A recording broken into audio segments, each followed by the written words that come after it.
వనపర్తి కాంగ్రెస్ లో చిన్నారెడ్డి ఎమ్మెల్యే మేఘారెడ్డి మధ్య వివాదం ఢిల్లీకి చేరింది. చిన్నారెడ్డి పార్టీ అధిష్టానం సీఎం రేవంత్ రెడ్డి తనపై చేసిన వ్యాఖ్యలకు చర్యలు తీసుకోవాలని మేఘారెడ్డి డిమాండ్ చేస్తున్నారు. ఇప్పటికే క్రమశిక్షణ కమిటీకి ఫిర్యాదు చేసిన మేఘారెడ్డి తాజాగా ఏఐసీసీ అధ్యక్షుడు మల్లికార్జున ఖర్గేకు కూడా లిఖితపూర్వకంగా ఫిర్యాదు చేశారు. చిన్నారెడ్డిని పార్టీ నుంచి సస్పెండ్ చేయాలని కోరినట్లు సమాచారం. మరోవైపు చిన్నారెడ్డి వ్యవహారాన్ని క్రమశిక్షణ కమిటీ పరిశీలిస్తోంది. ఈ నేపథ్యంలో కమిటీ నోటీసులకు మేఘారెడ్డి విచారణ ఇచ్చారా?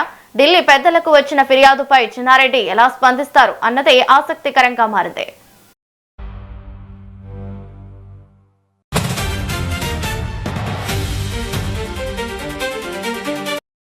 ఇక ఇదే అంశంపై పూర్తి డీటెయిల్స్ మా బ్యూరో చీఫ్ శేఖర్ ఫోన్ ద్వారా అందిస్తారు. శేఖర్.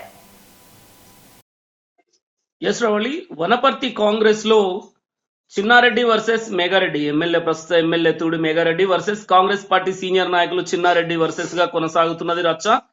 రోజుకో వైపు మలుపు తిరుగుతున్నది. 2 రోజుల క్రితం చిన్నారెడ్డి చేసిన వ్యాఖ్యలపైన మేఘారెడ్డి గాంధీ భవన్ మెట్లెక్కి గాంధీ భవన్ వేదికగా తన కార్యకర్తలతో తన అభిమానులతో పెద్ద ఎత్తున గాంధీ భవన్ కు వచ్చి చిన్నారెడ్డిని వెంటనే కాంగ్రెస్ పార్టీ నుండి సస్పెండ్ చేయాలి, తను ఏదైతే నా పైన చేసిన వ్యాఖ్యలకు కాంగ్రెస్ పార్టీ అధిష్టానం వెంటనే తనను పార్టీ నుండి సస్పెండ్ చేసేంత వరకు ఊరుకునేది లేదు, అవసరం అనుకుంటే ధర్నాకు దిగుతాను అంటూ ఢిల్లీకి వెళ్లి కాంగ్రెస్ పార్టీ పెద్దలకు ఫిర్యాదు చేస్తానని ఏదైతే చెప్పారో దాని ప్రకారమే వనపర్తి ఎమ్మెల్యే తూడి మేఘారెడ్డి నిన్న ఢిల్లీకి కూడా వెళ్లారు. కాంగ్రెస్ పార్టీ అధిష్టానం అగ్రనాయకుల్ని కలిశారు. వాళ్లకు కంప్లైంట్ లెటర్ ని కూడా ఇచ్చారు. చిన్నారెడ్డి ఏదైతే సంచలన వ్యాఖ్యలు చేశారో మేఘారెడ్డి పైన తీవ్రమైన ఆరోపణలు చేశారు. కొన్ని కోట్ల వేల డబ్బులు పెట్టి టికెట్లు కొనుక్కొచ్చుకున్నారు, పైరవీలు చేశారు. నాకు రావాల్సిన టికెట్ ని మేఘారెడ్డి కోట్ల కొలది డబ్బులు చూపించి ఆశ చూపించి డబ్బులతో కొన్నారు అంటూ కాంగ్రెస్ పార్టీలో వనపర్తిలో అవినీతి రాజ్యం ఏలుతుంది అంటూ మేఘారెడ్డి ఎమ్మెల్యే అయిన తర్వాత కాంగ్రెస్ పార్టీ కార్యకర్తలు అక్కడ నియోజకవర్గంలో మొత్తం అవినీతి పాలన కొనసాగుతుంది అంటూ చిన్నారెడ్డి చేసిన వ్యాఖ్యలపైన మేఘారెడ్డి చాలా సీరియస్ అయ్యారు. అదే విషయాన్ని కూడా తను కూడా బహిరంగంగా మాట్లాడుతూ చిన్నారెడ్డి పైన మేఘారెడ్డి కూడా ఆరోపణలు చేశారు. ఈ నేపథ్యంలో చిన్నారెడ్డి బీఆర్ఎస్ పార్టీ నాయకులతో టచ్ లో ఉన్నారు, వాళ్లకు ఉప్పందిస్తున్నారు అంటూ ఎప్పటికప్పుడు సమాచారం అందిస్తున్నారు.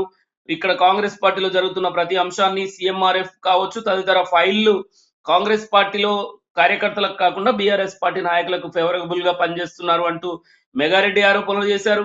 డబ్బులకు టికెట్లు కొన్నారంటూ చిన్నారెడ్డి వ్యాఖ్యలు. ఈ నేపథ్యంలో ఇరు వర్గాల మధ్య మాటల తూటాలు. అటు చిన్నారెడ్డి వర్సెస్ ప్లస్ మేఘారెడ్డి మాత్రం తూడి మేఘారెడ్డి వనపర్తి ఎమ్మెల్యే ఢిల్లీకి వెళ్లారు. కాంగ్రెస్ అధిష్టానాన్ని కలిసి చిన్నారెడ్డి పైన వెంటనే చర్యలు తీసుకోవాల్సిందిగా కోరారు. ఇక్కడ టీపీసీసీ చీఫ్ మహేష్ కుమార్ గౌడ్ కూడా 2 రోజుల క్రితం గాంధీ భవన్ లో కలిసి చిన్నారెడ్డి పైన వెంటనే చర్యలు తీసుకోవాలి, తను చేసిన వ్యాఖ్యలు కావచ్చు ఏదైతే ఆరోపణలు చేశారో ఆ ఆరోపణలకు సంబంధించిన విజువల్స్ బీఆర్ఎస్ పార్టీ వాళ్ళతో సంబంధాలు ఉన్నట్టుగా, వాళ్ళతో కాంటాక్ట్ లిస్ట్ లో ఉన్నట్టుగా వాళ్ళ ఫోటోలు తదితర అన్ని డాక్యుమెంట్స్ ని టీపీసీసీ చీఫ్ మహేష్ కుమార్ గౌడ్ కూడా హ్యాండ్ ఓవర్ చేశారు. ఈ నేపథ్యంలో నిన్న మేఘారెడ్డి ఢిల్లీలో అగ్రనేతల దగ్గర కంప్లైంట్ చేస్తున్న సమయంలోనే చిన్నారెడ్డి వర్గం వచ్చి గాంధీ భవన్ లో ఆందోళనకు దిగింది. మేఘారెడ్డి పైన చిన్నారెడ్డి వర్గం కూడా ఆందోళన చేస్తూ నినాదాలు చేస్తూ మేఘారెడ్డిని కాంగ్రెస్ పార్టీ నుండి తప్పించాలి, వనపర్తిని కాపాడాలి, చిన్నారెడ్డి కాంగ్రెస్ పార్టీ సీనియర్ నాయకులు మొదటి నుంచి ఉన్నారు కనుక చిన్నారెడ్డిని కాంగ్రెస్ పార్టీలో ఉండనివ్వాలి, ఏదైతే మేఘారెడ్డి వల్లనే 2 గ్రూపులుగా విడిపోయింది అంటూ చిన్నారెడ్డి వర్గం కూడా నిన్న గాంధీ భవన్ మెట్లెక్కింది. ఇప్పటికే క్రమశిక్షణ కమిటీ చిన్నారెడ్డికి నోటీసులు జారీ చేసింది. దానిపైన వివరణ ఇస్తేందుకు చిన్నారెడ్డి కూడా సిద్ధంగా ఉన్నానని స్టేట్మెంట్ ఇచ్చారు. మరి ఈ నేపథ్యంలో వనపర్తిలో కాంగ్రెస్ గొడవ ఇద్దరు నేతల మధ్య ఎటువైపు వెళ్తుంది?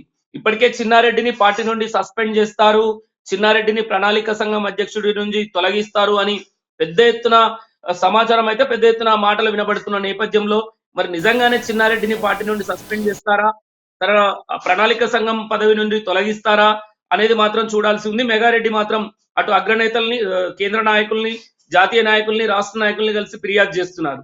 ఈ నేపథ్యంలో ఇరువురి మధ్యల గొడవలు చిలికి గాలివానగా ఎటువైపు వెళ్తుంది, ఎవరిపైన వేటు పడుతుంది, చిన్నారెడ్డిని నిజంగానే పార్టీ నుంచి తొలగిస్తారా అనేది మాత్రం అధిష్టానం ఎలాంటి నిర్ణయం తీసుకోబోతుంది అనేది మాత్రం వేచి చూడాల్సింది. ఇప్పటికే రాష్ట్రంలో చిన్నారెడ్డిపై అధిష్టానం ఏమైనా సస్పెన్షన్ వేటు వేసే అవకాశం ఉందంటారా? ఎస్ రవల్లి, ఆ దిశగానే కాంగ్రెస్ పార్టీ అడుగులు వేస్తున్నట్టుగా కనబడుతున్నది. ఎందుకంటే నిన్న ఏదైతే కొండా సురేఖ మీద వేటు వేయాలని 20 మంది ఎమ్మెల్యేలు సిఎల్పిలో భేటీ అయి మీడియా సమావేశం పెట్టారో ఆ సందర్భంగా చిన్నారెడ్డి అంశాన్ని కూడా వాళ్ళు ప్రస్తావించారు. కోమటిరెడ్డి రాజగోపాల్ రెడ్డి అంశాన్ని కూడా ప్రస్తావించారు. చిన్నారెడ్డి కూడా ప్రస్తుత ఎమ్మెల్యే మెగారెడ్డి మీద చేసిన సంచలన ఆరోపణలు, తీవ్ర ఆరోపణల్ని ఖచ్చితంగా అధిష్టానం పరిశీలించాలి. చిన్నారెడ్డి పైన కూడా చర్యలు తీసుకోవాలని నిన్న సిఎల్పిలో 18 మంది ఎమ్మెల్యేలు, 2 ఎమ్మెల్సీలు కూడా ఆ భేటీ సందర్భంగా డిమాండ్ చేశారు. ఈ నేపథ్యంలో చిన్నారెడ్డికి ఇప్పటికే క్రమశిక్షణ నోటీసులు కూడా ఇచ్చారు. దానికి వివరణ ఇప్పటి వరకు 2-3 రోజుల్లో వివరణ ఇవ్వాలని చిన్నారెడ్డికి ఆదేశాలు ఉన్నప్పటికీ ఇప్పటి వరకు ఇవ్వలేదు. ఈ నేపథ్యంలో చిన్నారెడ్డికి ప్రణాళిక సంఘం అధ్యక్షుడిగా కొనసాగుతున్నారు కనుక అది రెన్యువల్ అవుతుందా, లేదంటే పార్టీ నుంచి సస్పెండ్ చేస్తారా, ఎలాంటి నిర్ణయం తీసుకుంటారనేది మాత్రం అధిష్టానం పరిధిలో ఉంది. ఇప్పటికే హైకమాండ్ కూడా మెగారెడ్డి కంప్లైంట్ చేసిన నేపథ్యంలో ఇటు రాష్ట్ర నాయకత్వానికి, జాతీయ నాయకత్వం నుంచి ఎలాంటి ఆదేశాలు వస్తాయి, చిన్నారెడ్డిపై వేటు పడుతుందనే ప్రచారం అయితే జోరుగా సాగుతుంది. మరి చిన్నారెడ్డిని పార్టీ నుంచి, ఎందుకంటే చిన్నారెడ్డి కూడా నేను మరో జీవన్ రెడ్డిని అవుతాను అని అన్నాడు. ఈ నేపథ్యంలో కాంగ్రెస్ పార్టీలో ఖచ్చితంగా చిన్నారెడ్డిపై వేటు పడే అవకాశాలే ఎక్కువగా కనబడుతున్నాయి. Thank you Shekhar.